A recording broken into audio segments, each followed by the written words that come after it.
ഇറാനെതിരെ യൂറോപ്യൻ രാജ്യങ്ങളും യുദ്ധത്തിനൊരുങ്ങുകയാണ്.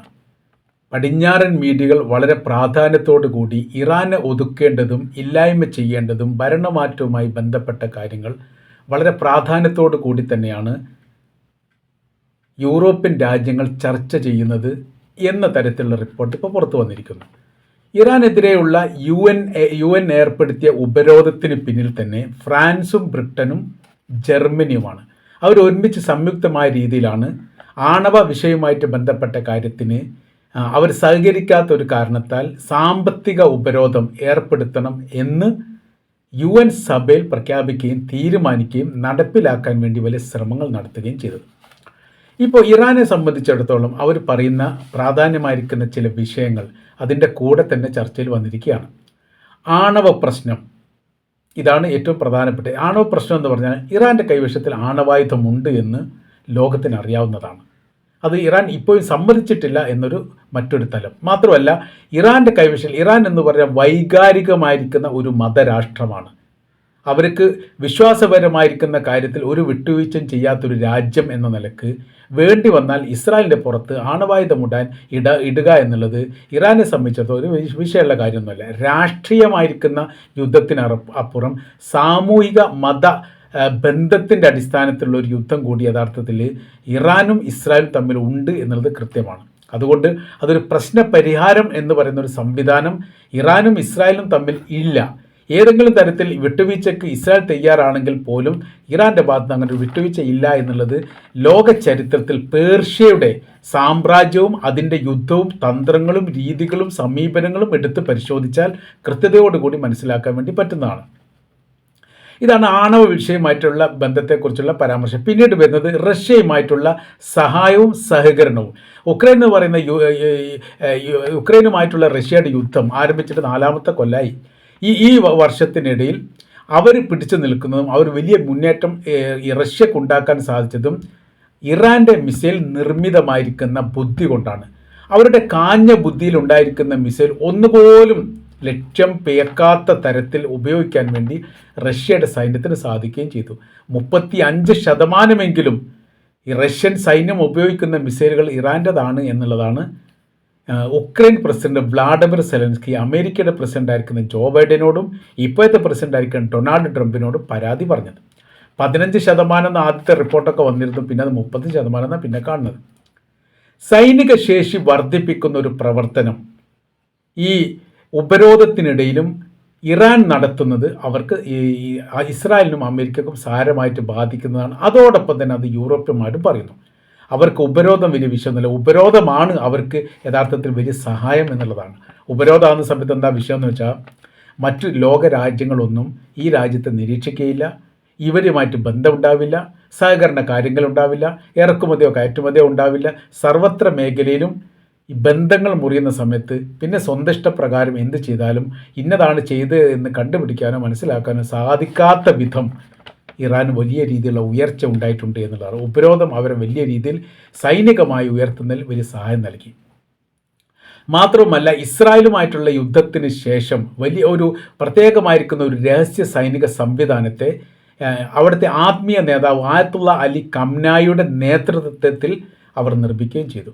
അപ്പോൾ സൈനിക കമാൻഡർക്കപ്പുറമുള്ള ഒരു പദവി നൽകിയിട്ടാണ് അങ്ങനത്തെ ഒരു സംവിധാനം സൃഷ്ടിച്ച് 1200-ലധികം ഇസ്രായേലി ചാരന്മാരെ ഈ വിഷയവുമായിട്ട് ബന്ധപ്പെട്ട് ഇറാൻ പിടികൂടുകയും 300 അതിൽ കൂടുതലോ ആളുകൾക്ക് വധശിക്ഷ നടപ്പിലാക്കുകയും ചെയ്തിട്ടുണ്ട്. ഇത് ഈ യൂറോപ്യൻ രാജ്യങ്ങളെ സംബന്ധിച്ചിടത്തോളം അതേപോലെ തന്നെ ഇസ്രായേലിനെ സംബന്ധിച്ച് വലിയ രീതിയിലുള്ള പേടി ഉണ്ടാക്കിയിരിക്കുന്ന കാര്യമാണ്. കാരണം രഹസ്യങ്ങൾ പരമാവധി ചോർത്താൻ വേണ്ടിയിട്ട് ഇറാന് സാധിക്കുന്നു എന്നുള്ളത് ഇസ്രായേലിനെ സംബന്ധിച്ചിടത്തോളം അവർക്ക് മാനസികപരമായിരിക്കുന്ന വലിയ വിഷയം ഉണ്ടാക്കിയ കാര്യമാണ്. സൈനിക ശേഷി വർദ്ധിപ്പിക്കുന്ന കഴിഞ്ഞാൽ പിന്നീട് ഉപരോധത്തെ ഭയക്കാത്തതുമായിട്ട് ബന്ധപ്പെട്ട കാര്യം മിസൈൽ നിർമ്മാണ മുന്നേറ്റം. ഇതാണ് അടുത്തത് പറയുന്നത്. മിസൈൽ നിർമ്മാണ മുന്നേറ്റം എന്ന് പറയുന്നത് അതിശക്തമായിരിക്കുന്ന മിസൈൽ സംവിധാനം ഇറാൻ്റെ കൈവശത്തിൽ ഉണ്ട് എന്ന് മാത്രമല്ല നിത്യേന 1 മുതൽ 200 വരെ പുതിയ മിസൈലുകൾ നിർമ്മിച്ചു കൊണ്ടേയിരിക്കുന്നു. അത് ചില റിപ്പോർട്ടിനകത്ത് 2000 മിസൈലുകളെങ്കിലും നിർമ്മിക്കുന്നുണ്ട് എന്നുള്ളതാണ്. ഇറാന് പുറമെ 4 രാജ്യങ്ങളിൽ ഇറാൻ്റെ മിസൈൽ നിർമ്മിത ഫാക്ടറികളുണ്ട്. അതൊന്ന് റഷ്യ ആണെന്ന് ചില റിപ്പോർട്ട് കാണുന്നു. മറ്റു 3 രാജ്യത്തിൻ്റെ പേര് ഇതുവരെ പുറത്തു വന്നിട്ടുമില്ല. വലിയ സാങ്കേതിക സംവിധാനവും സാങ്കേതിക നിർമ്മിതിയുമാണ് ഇറാൻ്റെ മിസൈലിൽ ഉപയോഗിക്കുന്ന ടെക്നോളജി എന്നതിനാൽ അതിനെ പ്രതിരോധിക്കാൻ വേണ്ടിയിട്ട് ഇസ്രായേൽ അയൺ ഡോമിനോ അമേരിക്കയുടെ ആരോത്രയ്ക്കോ ഒരു സംവിധാനത്തിൽ സാധിക്കുന്നില്ല. ഇത് അവരെ ഭയപ്പെടുത്തുന്ന കാര്യമാണ്. അടുത്തത് ജൂൺ മാസത്തിൽ, അതായത് ഇസ്രായേലുമായിട്ടുള്ള യുദ്ധം, ജൂൺ മാസത്തിൽ 12 ദിന യുദ്ധത്തിൽ തകർന്ന് അടയേണ്ട ഇറാൻ അതിജീവിച്ചു എന്ന് മാത്രമല്ല, പരമാവധി ഇസ്രായേലിനെ തകർക്കാനും ഇറാന് സാധിച്ചു. 1948 ഇസ്രായേൽ സ്വാതന്ത്ര്യമായതിനു ശേഷം ഒരു മുസ്ലിം രാജ്യം യുദ്ധം ചെയ്ത് പരാജയപ്പെടുത്തിയിട്ടുണ്ടെങ്കിൽ അത് ഇറാൻ മാത്രമാണ്. അതിശക്തമായിരിക്കുന്ന ആക്രമണത്തിന് മുമ്പിൽ തരുത്തുപോയി അല്ലെ ഭയപ്പെട്ടു പോയി ഇസ്രായേൽ എന്നുള്ള യാഥാർത്ഥ്യമാണ്. അങ്ങനെയാണ് യുദ്ധം അവസാനിപ്പിക്കാൻ വേണ്ടിയിട്ട് ഇസ്രായേലിൻ്റെ പ്രധാനമന്ത്രി നെതന്യാഹു അമേരിക്കൻ പ്രസിഡന്റ് ഡൊണാൾഡ് ട്രംപിനോട് ഈ കാര്യങ്ങൾ പറഞ്ഞത്. ഇതാണ് അതിൻ്റെ അടുത്ത വിഷയം പറഞ്ഞത്. പിന്നെ പറഞ്ഞത് മിസൈൽ നിർമ്മാണത്തിൽ ലോകാടിസ്ഥാനത്തിൽ അവർ പരിശോധന നടത്തി എന്നുള്ളതാണ്. എന്നിട്ട് ആ പടിഞ്ഞാറൻ മീഡിയകളൊക്കെ ആ റിപ്പോർട്ട് പറയുന്നു, നിലവിലെ സാഹചര്യം നോക്കുന്ന സമയത്ത് മിസൈൽ നിർമ്മാണ സംവിധാനത്തിൽ ലോകത്ത് 5ാം സ്ഥാനത്താണ് ഇറാനുള്ളത്. അമേരിക്ക, റഷ്യ, ചൈന, ഫ്രാൻസ്, ഇത് കഴിഞ്ഞാൽ ഇറാൻ എവിടെ വരും എന്നറിയോ? 5ാം സ്ഥാനത്തേക്ക് ഇറാൻ വന്നിരിക്കുന്നു. ഇതൊരു ചരിത്രമായിരിക്കുന്ന നേട്ടമാണ്. ഒരു മുസ്ലിം രാജ്യത്തിനും ഇതുവരെ ഉണ്ടാക്കാൻ സാധിക്കാത്ത വിധം നേട്ടം ഇറാൻ ഉണ്ടാക്കിയിരിക്കുന്നു എന്ന് ചുരുക്കം. മിഡിൽ ഈസ്റ്റിൽ ആ മേഖല അല്ലെങ്കിൽ മുസ്ലിം രാജ്യങ്ങളുടെ മേഖല എടുത്ത് പരിശോധിക്കുന്ന സമയത്ത് ഇറാൻ 1ാം സ്ഥാനത്താണ് എന്ന് ചുരുക്കം. ഏതൊക്കെ തരത്തിൽ മിസൈൽ അവരുടെ കൈവശത്തിൽ ഉണ്ട് എന്നുള്ളത് അതിൻ്റെ തൊട്ട് പിറകെ തന്നെ അവർ പ്രസിദ്ധീകരിച്ച റിപ്പോർട്ടിൽ കാണുന്നു. അതിൽ short missile, medium missile, ballistic missile, intermediate range missile, cruise missile, hypersonic glide missile, ഇങ്ങനെ ഈ മിസൈലിൻ്റെ ഒരു കലവറ തന്നെ ഏകദേശം 10ഓളം സ്റ്റൈലും രീതിയിലും പേര് വ്യത്യാസത്തിലും അവരുടെ കൈവശത്തിലുണ്ട്. അഥവാ 200 കിലോമീറ്റർ മുതൽ 10,000 കിലോമീറ്റർ ദൂരപരിധിയുള്ള മിസൈൽ കൈവശത്തിലുണ്ട് എന്ന് ചുരുക്കം. എന്ന് വെച്ചാൽ ഇറാനിൻ്റെ തലസ്ഥാനമായിരിക്കുന്ന തെഹ്റാനിൽ നിന്ന് അമേരിക്കയെ ആക്രമിക്കണമെങ്കിൽ ഈ മിസൈൽ ഉപയോഗിച്ചുകൊണ്ട് അവർക്ക് ആക്രമിക്കാൻ സാധിക്കും. തെഹ്റാനിൽ നിന്ന് ഈ അമേരിക്കയുടെ അതിർത്തി കേന്ദ്രീകരിച്ചുള്ള പ്രധാന നഗരത്തിലേക്ക് 9,500 കിലോമീറ്ററാണ് ദൂരപരിധി ഉള്ളത്. ഇവരുടെ കൈവശത്തിൽ 10,000 കിലോമീറ്റർ ഉണ്ട്.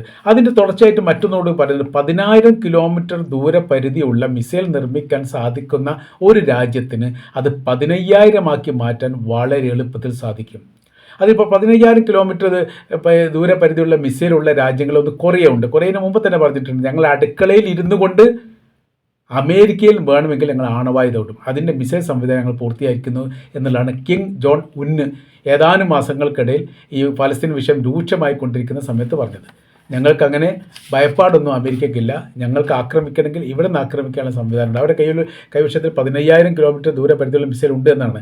അങ്ങനെ ആ സമയത്താണ് ഇപ്പോൾ പറയുന്നത് 10,000 കിലോമീറ്റർ ദൂരപരിധിയുള്ള മിസൈൽ ഇറാൻ്റെ കൈവശത്തിലുണ്ടെങ്കിൽ അത് വളരെ പെട്ടെന്ന് അവർക്ക് 15,000 ആക്കി മാറ്റാൻ വേണ്ടി സാധിക്കും. അങ്ങനെ 15,000 കിലോമീറ്റർ ഉണ്ടെങ്കിലോ അമേരിക്കയുടെ സർവ്വ മേഖലയും ഇറാനിൽ നിന്ന് ആക്രമിക്കാൻ സാധിക്കും എന്നുള്ളതാണ് ഇതിൻ്റെ ഒരു ആരംഭം. അതായത് അമേരിക്കയെ ആക്രമിക്കുമോ ഇല്ലേ, അമേരിക്കയുമായിട്ട് ബന്ധപ്പെട്ട ഇറാൻ പേടിയുണ്ടോ ഇല്ലേ എന്ന് തെളിയിക്കുന്നതായിരുന്നു 2024 കഴിഞ്ഞ വർഷം ജോർദാനുള്ള അമേരിക്കയുടെ സൈനിക ബേസിന് നേരെ ആക്രമണം നടത്തി. 3 അമേരിക്കൻ സൈനികർ കൊല്ലപ്പെട്ടു. വലിയ രീതിയിലുള്ള നാശനഷ്ടങ്ങൾ അവർക്കുണ്ടായി. 9 പേർക്കെങ്കിലും പരിക്കേൽക്കുകയും ചെയ്തു. അതിൽ 4 പേരുടെ നില ഗുരുതരമാണ് എന്ന റിപ്പോർട്ട് അന്നുണ്ടായിരുന്നു. പക്ഷേ അവരുടെ പിന്നീടുള്ള ആരോഗ്യാവസ്ഥയെക്കുറിച്ച് റിപ്പോർട്ട് പുറത്തു വന്നിട്ടുമില്ല. യഥാർത്ഥത്തിൽ അമേരിക്ക ഞെട്ടിപ്പോയിരിക്കുന്ന ഒരു ആക്രമണമാണ് ജോർദാൻ്റെ സൈനിക ബേസിൽ കേന്ദ്രീകരിച്ചുകൊണ്ട് നടന്നത്.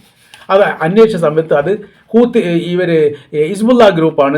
ജോർദാൻ ലെബനാനിൽ പ്രവർത്തിക്കുന്ന ഹിസ്ബുള്ള ഗ്രൂപ്പിൻ്റെ മേധാവികളോ അവരുമായിട്ട് ബന്ധപ്പെട്ടവരാണ് അത് ആക്രമണം നടത്തിയത് എന്ന് അമേരിക്ക പറഞ്ഞു. ഇവരത് സ്ഥിരീകരിച്ചിട്ടേ ഇല്ല.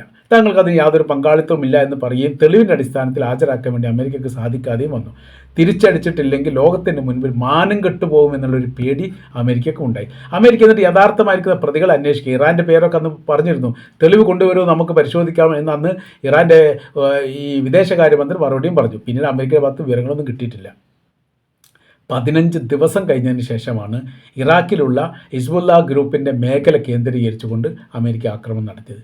അപ്പോൾ അത്രയും കാലം അവർ ആലോചിക്കുകയും ചിന്തിക്കുകയും ചെയ്ത് എങ്ങനെ തിരിച്ച് ആക്രമിക്കണം എന്നുള്ള ആലോചിച്ചതിൻ്റെ ആ പീരീഡാണ് 15 ദിവസം എന്ന് പറയുന്നത്. അങ്ങനെ യഥാർത്ഥത്തിൽ വലിയ ഭയപ്പാട് അമേരിക്കക്കുണ്ട് ഇറാൻ ആക്രമിക്കുമെന്നതായിട്ട് ബന്ധപ്പെട്ട കാര്യത്തിൽ എന്നുള്ളൊരു യാഥാർത്ഥ്യമാണ്.